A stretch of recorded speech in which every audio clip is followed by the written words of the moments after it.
बिल्लाहि मिनश्शैतानिर्रजीम बिस्मिल्लाहिर्रहमानिर्रहीम। अल्लाह के बबरकत नाम से शुरू करते हैं जो बड़ा मेहरबान और नहायत रहम करने वाला है। यूनिक ग्रुप ऑफ इंस्टीट्यूशन की तरफ से अज़ीज़ तुलबा व तालबात, आपके लिए तालीम और तरबियत के हवाले से ये ऑनलाइन लेक्चर्स आप तक पहुंचाए जा रहे हैं, जिसमें आपकी तालीम और आपकी तरबियत दोनों हमारा मतलूब है। अल्लाह करे कि हम अपने इस छोटे से कोशिश में कामयाब हो जाएं, आमीन। और मैं हूँ प्रोफेसर राजा वाजिद अली, जो आपको स्टैटिस्टिक्स पढ़ाता हूँ, और क्लास हमारी फर्स्ट ईयर है, जिसमें चैप्टर 4 कर रहे हैं। मेजर ऑफ डिस्पर्शन लेक्चर 47 है। हस्ब मामूल तरबियत के हवाले से आज मैं आपसे कुछ ऐसी बातें करूँगा कि शायद आप उन पे यकीन ना करें।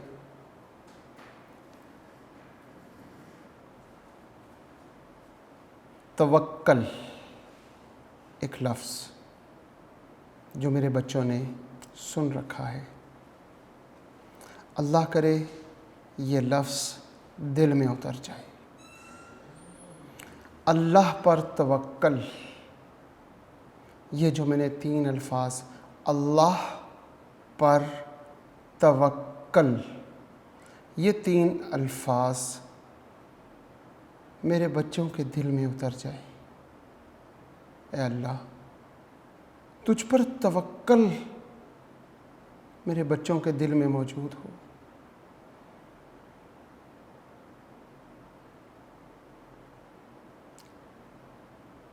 आज तक अल्लाह से जो मांगा अपनी होश में, मुझे मेरे रब ने दिया।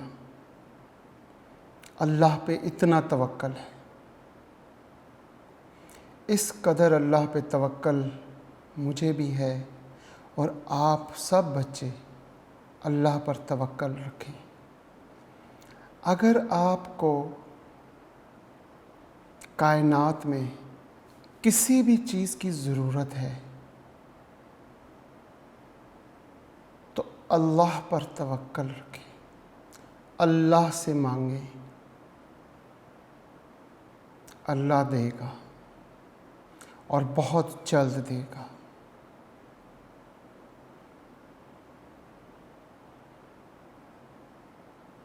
मैं बाइक पे घर से निकलता हूँ, जहाँ भी जाना है आधे से ज़्यादा लाहौर घूम के घर जाता हूँ। मेरे उस्ताद ने तवक्कल सिखाया, मैंने उस पे अप्लाई करने की कोशिश की कि जब मेरी जेब में पैसे होंगे तो मेरी बाइक पंचर होगी। जब मेरी जेब में पैसे नहीं हैं, मेरे अल्लाह को पता है, तो मेरी बाइक क्यों पंचर हो।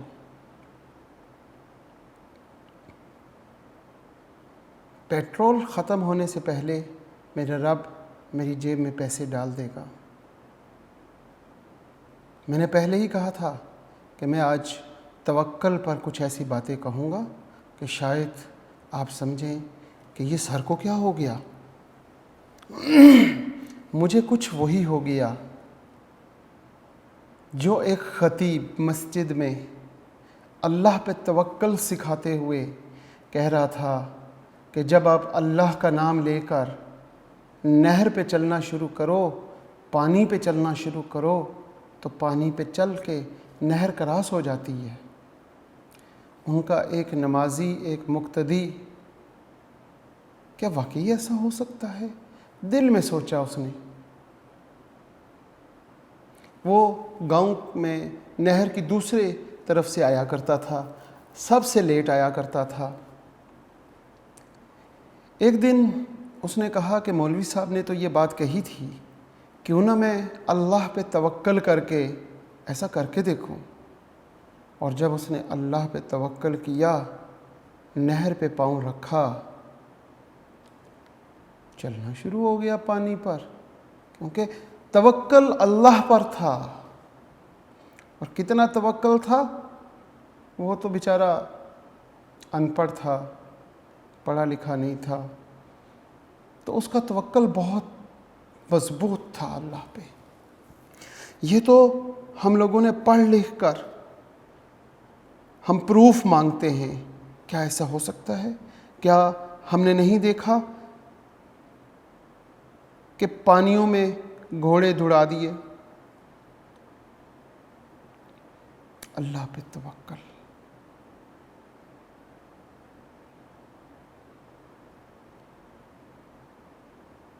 मैं जब घर से निकला, साथ अपनी जेब में पर्स रखा, पर्स में पैसे रखे और साथ ये कहा कि कहीं पंचर हो जाए, तो फिर तवक्कल कहाँ गया? इसी चीज़ का नाम तवक्कल है कि हमारा रब पंचर तब करेगा जब मेरी जेब में पैसे होंगे, नहीं होंगे, पंचर कर दी, अल्लाह की तरफ से हुई, इंतज़ाम करेगा। मेरे साथ हुआ, हो गई पंचर, इंतज़ाम किया मेरे रब ने बहुत खूबसूरत तरीके से। तो प्यारे बच्चों, आज के माशरे में सबसे ज़्यादा कमी तवक्कल अल्लाह पर, इस चीज़ की कमी है। इस चीज़ को कूट कूट कर अपने दिल में भरें कि अल्लाह पे तवक्कल करना है, सब कुछ अल्लाह से हो, एक पत्ता भी अल्लाह के बगैर हिल नहीं सकता। अल्लाह ही अल्लाह है, अल्लाह ही अल्लाह। बहुत शुक्रिया। मैं कोशिश करूँगा कि फिर आइंदा कभी आपके दिलों में मज़ीद इस मौजू को सवारूं, बिठाऊं। शुक्रिया। आज के हम लेक्चर का आगाज़ करते हैं। आज हम first year introduction to statistics, हमारी बुक है कारवान पब्लिशर की, हम यहाँ से अपने chapter number 4 measure of dispersions कर रहे हैं। और मेजर ऑफ डिस्पर्शन में हम उसका दूसरा topic the quartile deviation, last lecture में हमने ये पढ़ा है। Quartile deviation is half of the difference between the third and first quartiles. It is also called semi-interquartile range. इसको semi-interquartile range भी कहते हैं और quartile deviation भी कहते हैं। और इसको डिफाइन कैसे करते हैं? बहुत ही आसान है, हाफ, आधा कर लो। half of the difference between third and first quartiles is called quartile deviation. उम्मीद करता हूँ बच्चों को ये डेफिनेशन याद हो चुकी होगी। और फार्मूला Q3 माइनस Q1/2 ये भी आपको याद हो चुका होगा। और 2 पे हमने डिवाइड किया क्योंकि पहला लफ्ज़ हमने कहा हाफ। इसके साथ साथ Q1 और Q3, अनग्रुप डेटा हो तो अनग्रुप डेटा के फार्मूले से, ग्रुप डेटा है तो ग्रुप डेटा के फार्मूले से, और इसके साथ साथ अगर ग्रुप डेटा डिस्क्रीट है तो डिस्क्रीट के, कंटिन्यूस है तो कंटिन्यूस के। क्वेश्चन नंबर 2 की बात हमने की थी और क्वेश्चन नंबर 2 में उसने कहा था कि क्वेश्चन नंबर 1 का ए पार्ट, क्वेश्चन नंबर 1 का बी पार्ट और क्वेश्चन नंबर 1 का सी पार्ट, इन तीनों फ्रीक्वेंसी डिस्ट्रीब्यूशन या जो डेटा दिया हुआ है उनसे quartile deviation, semi inter quartile range मालूम करें। अब ये 3 करने से हमें तीनों बातें समझ आ जाएंगी, क्योंकि पहला जो पार्ट है वो है ग्रुप डेटा डिस्क्रीट वेरिएबल, दूसरा पार्ट है अनग्रुप डेटा और तीसरा पार्ट जो है सी पार्ट वो है group data in continuous variable. तो ये तीनों सवाल करने से हमारा सेमी इंटर क्वार्टाइल रेंज तकरीबन कंप्लीट हो जाएगा। हम इसमें सबसे पहले क्वेश्चन नंबर 2 का ए पार्ट करते हैं। हालांकि यहाँ पे ए बी सी नहीं लिखा हुआ, लेकिन मैं आपको समझाता हूँ क्या कहते हैं। क्वेश्चन नंबर 4.2 का ए पार्ट वो क्या कहता है? फाइंड सेमी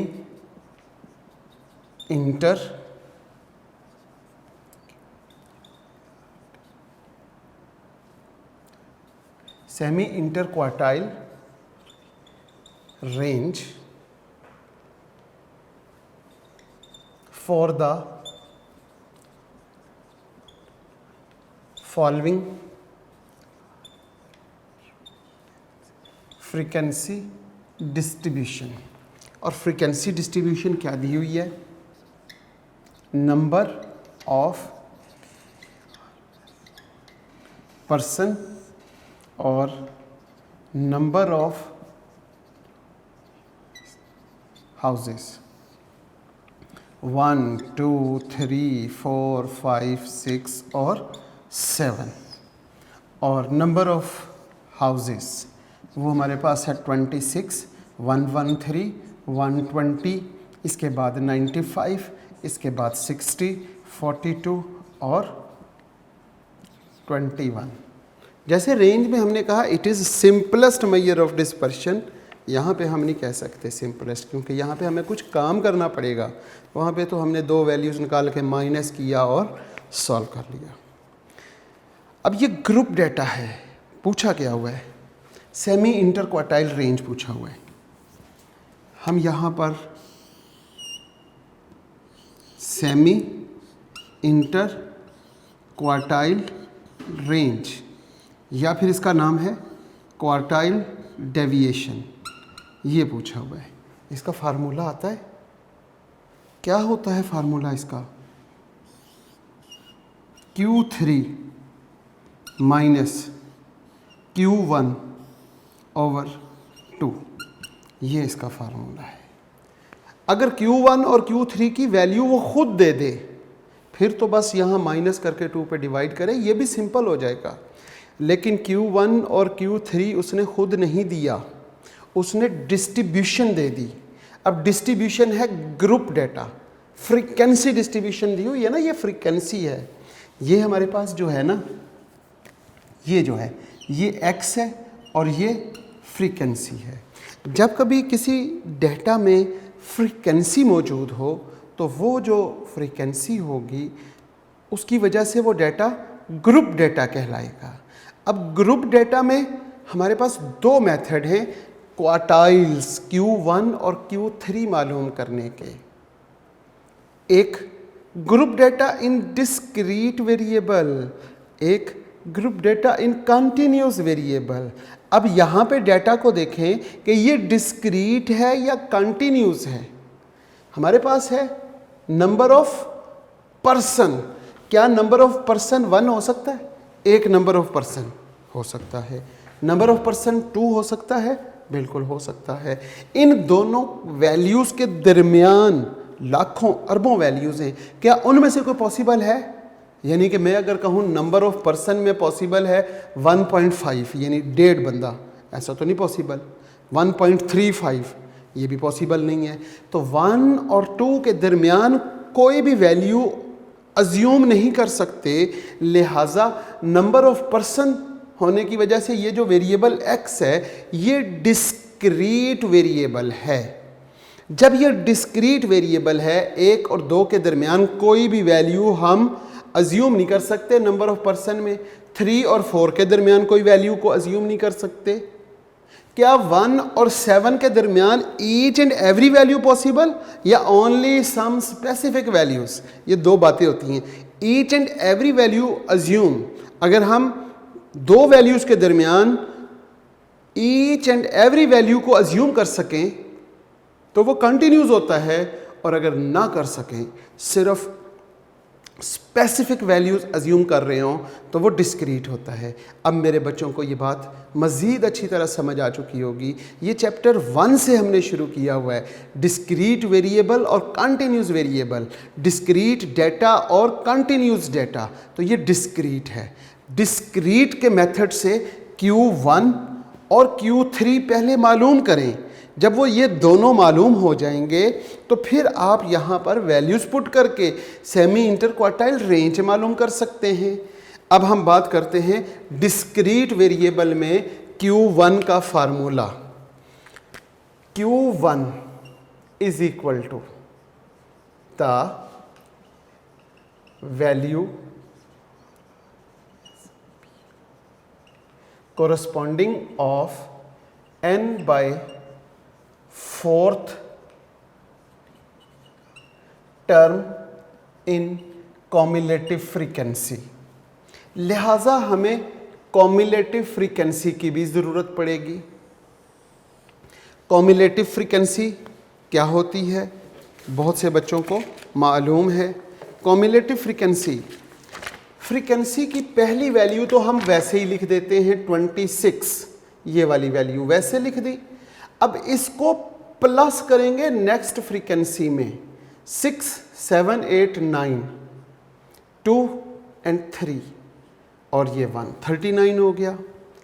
139 के बाद जब इसमें ऐड करेंगे, ये 9 0 में प्लस किया, 3 और 2 ये 5 हो गया और 259 आ गया। फिर इसके बाद ये 259 में प्लस करेंगे 95 तो हमारे पास 354। 354 में जब हम 60 को प्लस करेंगे तो वो हमारे पास 414 आ गया। 414 को जब हम प्लस करते हैं 42 में तो वो हमारे पास क्या आ जाएगा, 456। 456 को जब हमने प्लस किया 21 में तो 477। ये तो एक पॉइंट हो गया। दूसरी जो सबसे अहम गलती मेरे बच्चे यहाँ पे फरमाते हैं, वो गलती क्या है? वो गलती ये है कि n फार्मूले में हमने n की वैल्यू पुट करनी है। n कितना है, चलिए जी बताएं, सोचें n की क्या वैल्यू है। जी बहुत से बच्चों ने सही सोचा और कुछ बच्चों ने गलत सोचा। जिन बच्चों ने ये सोचा n इज़ इक्वल टू 7, उन्होंने यहाँ से काउंट किया 1 2 3 4 5 6 7, उन बच्चों ने सही नहीं सोचा, n 7 नहीं है। और जिन बच्चों ने सोचा n फ्रीक्वेंसी का टोटल होता है या कॉम्युलेटिव फ्रीक्वेंसी की लास्ट वैल्यू, वो सही सोचा है बच्चों ने। तो n हमारे पास क्या है, n कॉम्युलेटिव फ्रीक्वेंसी की लास्ट वैल्यू n कहलाती है या फ्रीक्वेंसी का टोटल n होता है, और ये दोनों आपस में इक्वल होते हैं।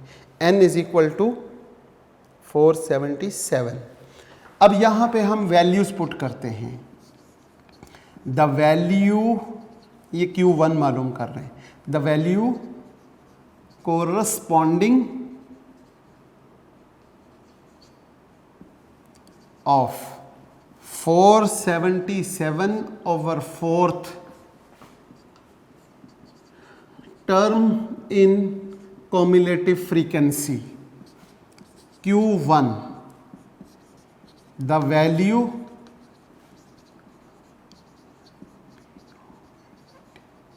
corresponding of, what is the value of n, 477।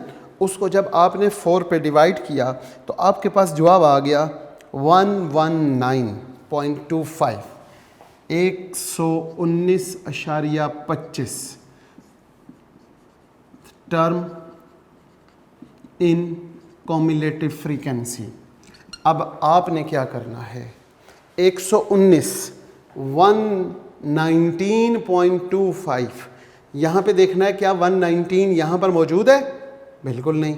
139 में 119 आ जाता है, लिहाजा इसके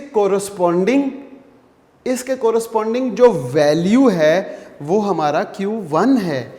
इसके कोरस्पॉन्डिंग वैल्यू, ये तो फ्रीक्वेंसी है, वैल्यू ये है, तो Q1 हमारे पास क्या आ गया, Q1 is equal to 2। Clear? इस फार्मूले से क्वेश्चन सॉल्व करना है जब डिस्क्रीट वेरिएबल हो। इसी तरह आपने Q3 मालूम करना है। Q3 का क्या फार्मूला होगा, Q3 is equal to the value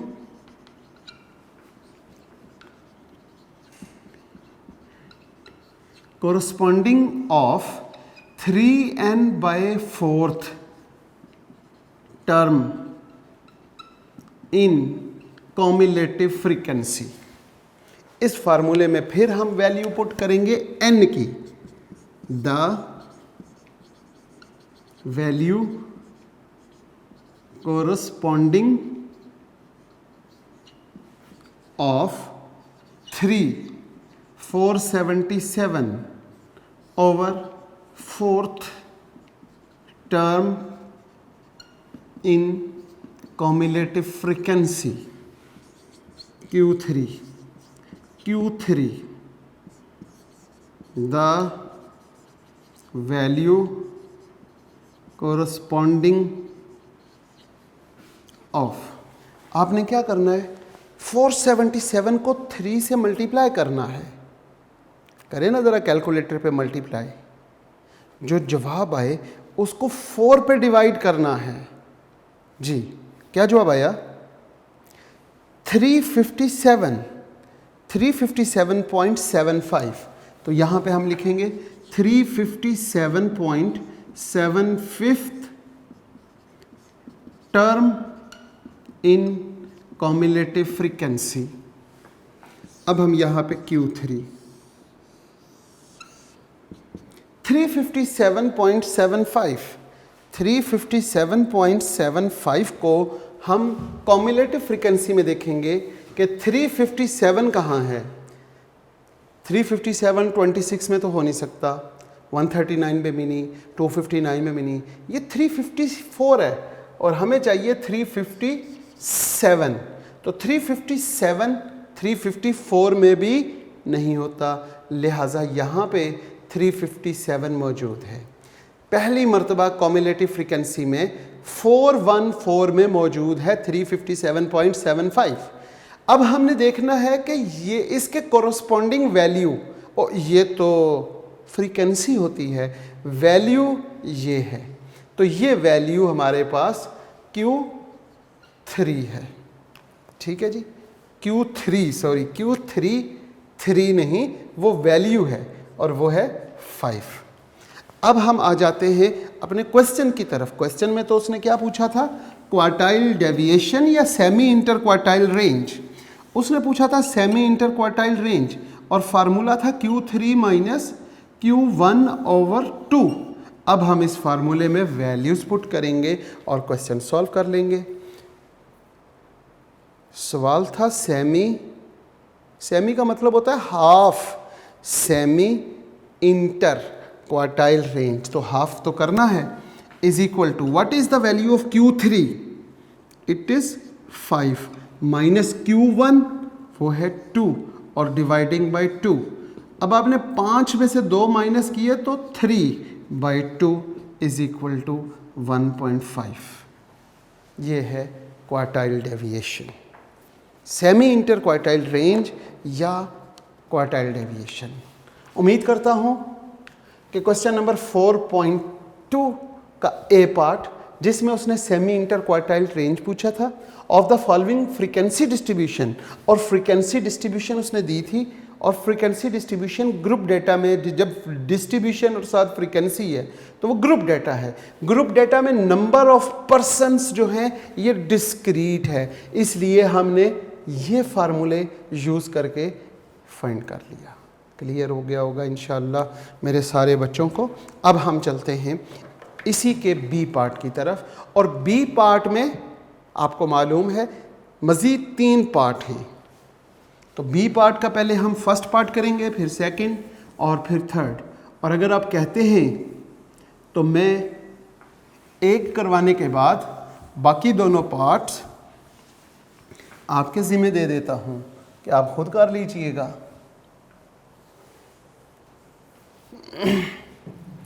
और जब आपके ज़िम्मे दे दूँगा तो फिर वही सवाल आपने कमेंट्स में लिख देना है कि सर ये सवाल करवा दें, ऐसा ही होगा ना। क्वेश्चन नंबर 2 का बी पार्ट, सवाल वही रहा, फाइंड या कैलकुलेट। क्वेश्चन नंबर 4.2 का बी पार्ट, सवाल है find semi inter quartile range for the following sets of values. ठीक होगी बात। अब हम इसका फर्स्ट पार्ट पहले करेंगे, फिर हम उसके बाद सेकंड और थर्ड भी करवा दूंगा, डोंट वरी। इसका फर्स्ट पार्ट है 12, 6, 7, 3, 15, 10, 18, 5 एंड 24। ये है इसका फर्स्ट पार्ट। क्या करेंगे, क्या मालूम करना है? क्वार्टाइल्स डेविएशन, या दूसरे अल्फाज में सेमी इंटर क्वार्टाइल रेंज मालूम करना है। जब क्वार्टाइल्स की बात होगी, जब परसेंटाइल्स की बात होती है, जब डिसाइल्स की बात होती है, या फिर जब बात होती है मीडियन की, और डेटा आपके पास हो अनग्रुप डेटा, तो फिर हम क्या करते हैं? सबसे पहला काम, हम अरेंज द वैल्यूज़, डेटा को अरेंज कर लेते हैं। Solution arrange the data. आपके पास ये वैल्यूज़ गिवन है, ज़रा देखें स्मॉलेस्ट वैल्यू कौन सी है। जी, स्मॉलेस्ट वैल्यू मिल चुकी है बच्चों को। जी बिल्कुल ठीक, वो है 3, इसके बाद 5, इसके बाद 6, इसके बाद 7, फिर 10, फिर 12, और फिर 15, फिर 18 और फिर 24। डेटा को अरेंज कर लिया। ठीक है जी। जब डेटा अरेंज हो जाए तो एक काम बहुत ज़रूरी है, वो कौन सा? वैल्यूज़ को काउंट कर लें, कोई कम ना हो गई हो। 2, 4, 6, 8 और 1, 9 वैल्यूज़ हमने डेटा अरेंज किया। ऊपर वैल्यूज़ 2, 4, 6, 8 और 1, 9। ज़रा तसल्ली हो जाती है कि हमारी वैल्यूज़ सही अरेंज हो चुकी हैं और जितनी थी कोई कम ज़्यादा नहीं हुई। अब हम क्या मालूम करेंगे? सवाल में तो उसने कहा सेमी इंटर क्वार्टाइल रेंज। अब सेमी इंटर क्वार्टाइल रेंज कैसे मालूम करते हैं? सेमी इंटर क्वार्टाइल रेंज या फिर क्वार्टाइल डेविएशन। जनाब कैसे मालूम होता है? Q3 minus Q1 over 2। अब Q1 और Q3 तो हमारे पास है ही नहीं, कैसे मालूम करेंगे? सबसे पहले हम Q1 मालूम करते हैं। Q1 का क्या फार्मूला है? Q1 is equal to the value of n+1 by 2th term in arrange data. A for arrange, D for data. और Q3 उसका क्या फार्मूला है? The value of 3 into n+1 by 2th term in arrange data. अब हमने data तो arrange किया हुआ है। सबसे पहले नंबर पे हमें पता होना चाहिए कि what is the value of n। हमने काउंट किया 2, 4, 6, 8 और 1, 9, तो n इज इक्वल टू 9। अब हम इसमें वैल्यूज पुट कर दें n की। Q1 जी, द वैल्यू ऑफ n की जगह पे हम 9 + 1 ओवर 2 ये गलत हुआ है। 2 पे डिवाइड तो हम करते ही नहीं, हम तो करते हैं डिवाइड किस पे, क्वार्टाइल्स हो तो हम उसे 4 पे डिवाइड करते हैं। ये भी एक कॉमन सी गलती होती है, हम क्वार्टाइल डेविएशन में 2 पे डिवाइड कर देते हैं, जो मीडियन के लिए देखते हैं। n+1/4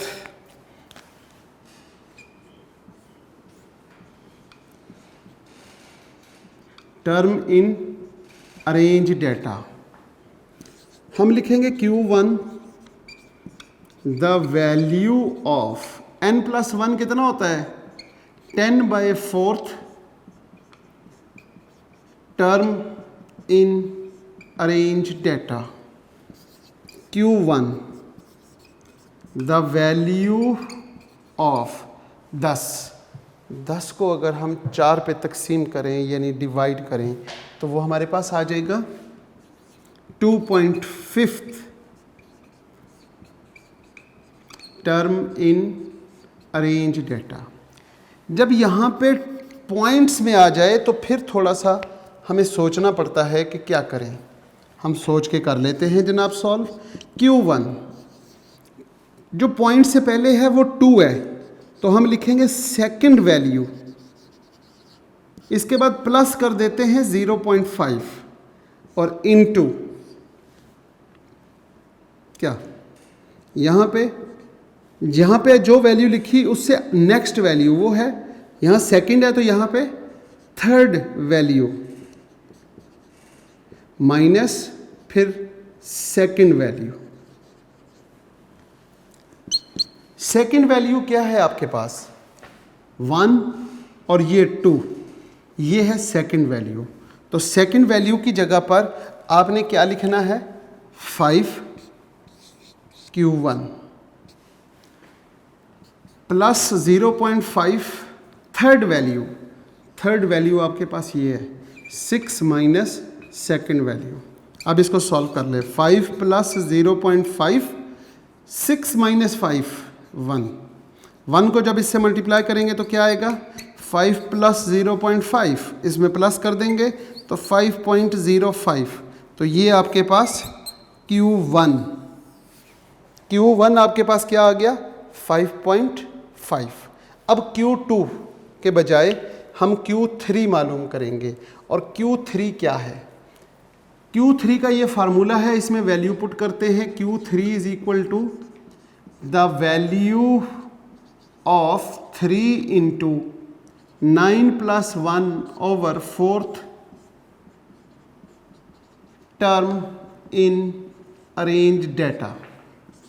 Q3 is equal to the value of 3 into 9+1 10/4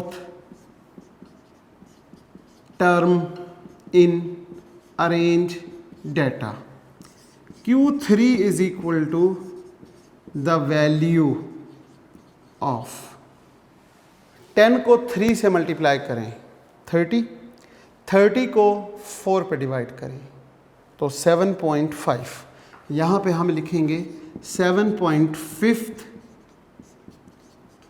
term in arrange data. अब 7th वैल्यू Q3 हम करते हैं 7th वैल्यू 1 2 3 4 5 6 और ये 7th वैल्यू ये 7 तो इज इक्वल टू यहाँ पे लिखेंगे 7th वैल्यू प्लस 0.5, यहाँ लिखेंगे 8th value minus 7th value. 7th value हमने देखी वो हमारे पास 15 प्लस 0.5। 8th वैल्यू ये है तो हम यहाँ 18 माइनस 15 लिख लेते हैं। 15 प्लस, पहले ब्रैकेट को सॉल्व करते हैं प्यारे बच्चों, आपको मालूम होगा 15 16 17 18, यहाँ पे हमारे पास 3 आ गया। अब 3 को मल्टीप्लाई करेंगे 0.5 के साथ तो यहाँ पे लिखेंगे 15 plus 1.5 3 multiply by 0.5 it's equal to 1.5 और ये 15 में प्लस कर देंगे तो 16.5। यहाँ पे हमारे पास Q3 आ गया। अब आपने क्या करना है, Q3 को और Q1 को दोनों को आपने अपने फार्मूले में पुट करना है। क्या फार्मूला है? Q3 minus Q1/2। Q3 आपके पास 16.5 माइनस 5.5, यहाँ गलत लिख दिया था, 5.05 नहीं है, 5.5 है, क्योंकि अगर आप यहाँ पे देखें तो 0.5 इंटू 1 और मल्टीप्लाई करने से 0.5 आएगा और ये 5.5 है, वहाँ पे मैंने सही लिख दिया है, और डिवाइडिंग बाय 2। अब आप इसको माइनस कर दें। जब आपने इसे माइनस किया 16.5 माइनस 5.5 तो ये हमारे पास आ गया 11। तो 11/2, 11 को जब आप 2 पे डिवाइड करेंगे तो आपके पास फाइनली आंसर आ जाएगा 5.5।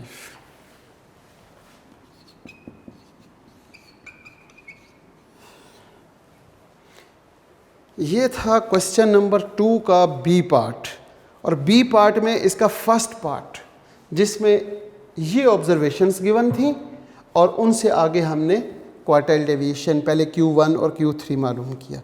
बिल्कुल इसी तरह इसका सेकंड पार्ट है, सिर्फ ये वैल्यूज़ चेंज हैं। उम्मीद करता हूँ कि नेक्स्ट लेक्चर तक आप इसका सेकंड पार्ट और इसका थर्ड पार्ट दोनों पार्ट कोशिश करेंगे सॉल्व करने की, और इंशाल्लाह नेक्स्ट लेक्चर में मैं आपको ये दोनों पार्ट दोबारा सॉल्व करके दिखाऊंगा।